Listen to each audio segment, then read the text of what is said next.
Адам укугу саясий партиясы 6 июльда биринчи курултайын өткөрүп, төрагасы Турсунбек Акундуу президенттикке талапкерликке көрсөттү. Ошондой эле Жогорку кеңештин 1995 жылдагы чакырылыштын мыйзам чыгаруу жыйынынын төрагасы Мукар Чолпонбаевден да талапкерлик катары арыз келип түшкөн. Коомдук жана саясий активисттер алдыда боло турган шайлоого бирдиктүү талапкер чыгарууну сунушташууда. Ал эми атайын элдик талапкер кыймылы түзүлүп иш алып бармакчы.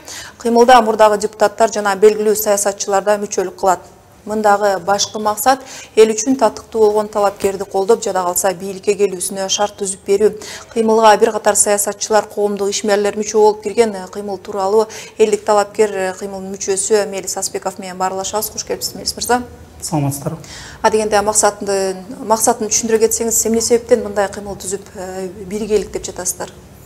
Саламатсыздар, урматтуу телекөрүүчүлөр. 5 июлда Бишкек шаарында бир топ саясий партиялар, кыймылдар, жарандык активисттер ушул бирдиктүү элдик талапкер деген кыймылды түздүк. Биз ушул кыймылды түзгөнгө бизге эмне мажбур болду? Дегиле эмнеге биз ушул кыймылды түздүк? Көп учурдан бери ушундай талкуу болуп атат. Ушундай элдик талапкер чыкса, элден чыкса ошол адам. Дегиле ушул адам кандай критерийлерге туш келиш керек? Ошондуктан биз ушул уюмду түзүп туруп, элдик талапкерге коюлган талаптарды, критерийлерди аныктап чыктык. Мен сизде кыскача ушуларды окуп кетсем, анан кийин талкуулатсак. Элдик талапкерге коюлган талаптар: эң биринчиси, жогорку билимдүү, мамлекеттик түзүлүү жана мамлекеттик башкаруу тутуму боюнча терең түшүнүгү жана тажрыйбасы бар. Мекенчил, өз ишмердүүлүгү менен коомчулуктун эсинде таза инсан катары таанылган. Экинчиси, коррупция жана криминалга аралашпаган. Үчүнчүсү, мамлекеттин кызыкчылыгын өзүнүн кызыкчылыгынан жогору койгон адам. Төртүнчүсү, мамлекеттик кызматтан ыйгарым укуктарын жеке бизнесин өнүктүрүү үчүн колдонбогон адам.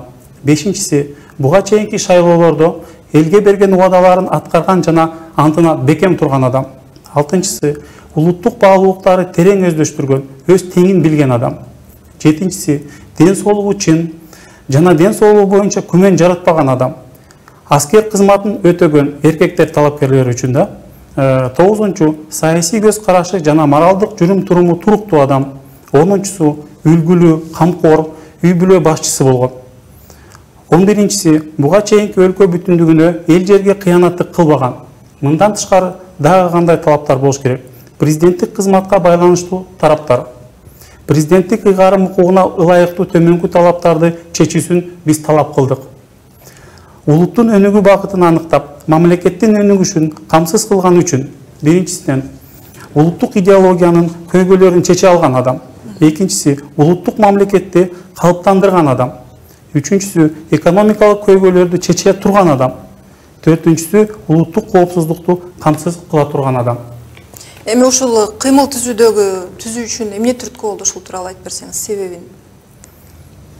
Себеби биз шайлап туруп, шайлоонун эртесинде өкүнүп калабыз да, биз абдан туура эмес шайлап алыптырбыз. Ошондуктан буга чейин мына тарыхта мындай окуя болгон эмес да, биз элдик талапкерди алып чыккан. Ошол түрткү болду. Ушул критерияларга туш келген адам болуш керек.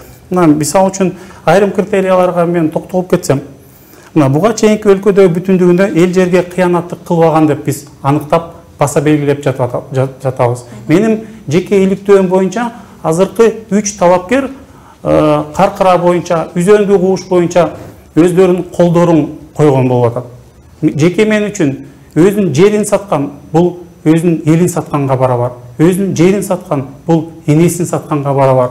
Мындай талапкерлер моралдык укугу жок керек болсо ушул шайлоого эл алдына чыкканы. А булар бүгүнкү күнү өзүнүн акчасына ишенип, өзүнүн капчыгына ишенип, мынакей өлкө башчысы болобуз деп жатат. Айтып бериңиз. Кээ бирки талапкерлер түздөн түз коррупцияга аралашкан болуп атат. Кээ бирки талапкерлер түздөн түз криминал менен аралашып болуп атат.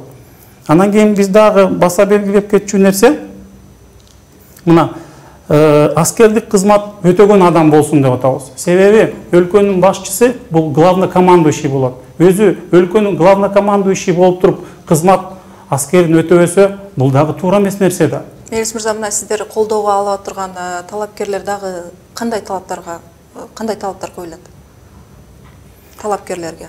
Дагы мынакей дагы биз талаптарга токтолуп кетсек, биз айтып атабыз.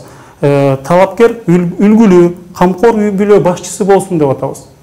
Көпчүлүк өнүккөн өлкөлөрдө ушул критерийлерге чоң басым жазылат экен. Себеби адам өзүнүн татыктуу үй бүлөсүн кура албаса, өз балдарына камкор ата бола албаса, ал адам президенттик шайлоого аттанганга моралдык укугу жок да. Сиз айтып жатасыз, мамлекеттин кызыкчылыгын өзүнүкүнөн жогору койгон, шайлоолордо элге берген убадасын аткарган болуусу керек деп, сиздерге кошулабыз деген адамдар андай кимдер? Бүгүнкү күнү биздин ушул идеяны бир топ элдер колдоп атат. Тегерек столдун негизинде биз меморандумга кол койдук. Ошол жердеги адамдардын 50дөн ашкан адам ушул меморандумга кол коюшту. Жеке кайрылып атышат, уюлдук телефонго чалып атышат. Абдан туура маселе алып чыгыптырсыңар. Биз дагы силерди колдойбуз. Келгиле ушул чогуу ушул бирдиктүү элдик талапкерди алып чыгабыз деп. Мынакей бүгүн Россиядан дагы сунушталды Россиядан. Эгерде ушул критерияларга туш келген адам коррупцияга аралашпаса, себеп мында чоң акча дагы жок. Себеби азыркы президенттик шайлоо бул чоң акчага байланыштуу да. Мынакей биз дагы ушул Россияда жүрүп тажадык. Биз дагы өзүбүздүн өнүккөн өлкөгө келгибиз келет. Биз дагы ушул жерден абдан тажадык деп келгиле марафон уюштуралы деп дагы ушундай демилгелер түшүп атат да. Мына бул кыймыл шайлоо өнүктүктөр алдында эле чогула калып, убактылуу кызыкчылык үчүн гана түзүлгөн жокпу? Эми бул жерде кызыкчылык, эч бир кандай кызыкчылык жок. Бир гана мамлекеттин, элдин гана кызыкчылыгы болуп атат да. Демек сиздердин атыңыздардан бир гана талапкер сурулуп чыгат экен да анда. Жакынкы күндөрү биз чоң жыйынга чогулабыз. Жыйындын эң биринчи талаптарыбыз бул биз ошол кыймылдын жетекчисин аныктайбыз. Жетекчисин аныктап туруп, уюштуруу иштеп турган органдын мүчөлөрүн аныктайбыз. Андан соң ошол талапкерлерди чакырып, бардык талапкерлерди чакырып, ушул критерийлер боюнча бир чоң бир сынак өткөрөлү деген дагы ой болуп атат. Ал сынакты ким өткөрөт? Бир 20 чакты адамдан турган бир авторитеттүү, ушундай коррупцияга малынбаган, биздин коомдо таза деп аталган адамдарды ушул комиссияга аныктап туруп, ушул чоң сынак жарыялайлы деп ойлоп атабыз да. Эми андан ары өнүктүктүн жүрүшүндө кандай колдоолорду көрсөтөсүздөр тандалган талапкерлерге карата? Биз колубуздан келген колдоолорду көрсөтөбүз. Себеби бул жерде бир канча партиялар биз бириктик, бир канча уюмдар, ар бир партиянын артында өзүнүн партиялаштары турат, өзүнүн тарапташтары турат. Ушул бардык кандай колдон келген жардамды биз бүгүнкү күнү ошол элдик талапкерге бергенге даяр болуп турабыз. Мелис мырза, мына кандайдыр бир иш план бекитилгенби? Мисалы, башкалардан платформа сиздердики өзгөчө болобу? Албетте бекитилген. Мен дагы баса белгилеп кетейин. Мындай иш-чара тарыхта болгон эмес. Азыркы талапкерлер сулуу өзүнүн программаларын алып чыгып атат. А биз ошол топ менен өзүбүздүн өтө курч программабызды алып чыгабыз.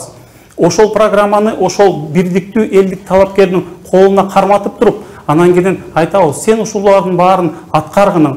Мисалы, иллюстрацияны жазайсың. Ким ушул чыккынчылык кылып, биздин жерлерди сатканга тиешеси бар болсо, ошол жокко тартылыш керек. 27 жылдан бери мына канча деген миллиард деген доллар менен каражаттар кетти. Алар каяка кетти? Ошону дыкат изилдейсиң. Конкреттүү түрдө реформа кыласың, конкреттүү түрдө прогресс алып келесиң, конкреттүү түрдө ушундай бир элге жаккан иш-чараларды өткөрөсүң, экономиканы көтөрөсүң, социалдык абалды көтөрөсүң деп бир топ талаптарды коебуз. Маегиңизге рахмат. Элдик талапкер кыймылынын мүчөсү Мелис Аспеков менен маектештик. Ийгилик сизге.